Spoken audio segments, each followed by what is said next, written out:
جب آسمان پھٹ جائے گا اور جب تارے جھڑ پڑیں گے اور جب سمندر ابل پڑیں گے اور جب قبریں اکھیڑ دی جائیں گی، تب ہر شخص معلوم کر لے گا کہ اس نے آگے کیا بھیجا تھا اور پیچھے کیا چھوڑا۔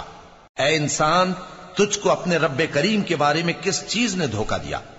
وہی تو ہے جس نے تجھے بنایا، پھر تیرے اعضاء کو درست کیا اور تیری قامت کو معتدل رکھا، جس صورت میں چاہا تجھے جوڑ دیا، مگر افسوس تم لوگ جزا کو جھٹلاتے ہو، حالانکہ تم پر نگہبان مقرر ہیں، یعنی معزز کاتبین، جو کچھ تم کرتے ہو وہ اسے جانتے ہیں۔ بے شک نیکوکار نعمتوں کی بہشت میں ہوں گے اور بدکردار دوزخ میں، یعنی جزا کے دن اس میں داخل ہوں گے اور اس سے چھپ نہیں سکیں گے۔ اور تمہیں کیا معلوم کہ جزا کا دن کیسا ہے؟ پھر تمہیں کیا معلوم کہ جزا کا دن کیسا ہے؟ جس روز کوئی کسی کے کچھ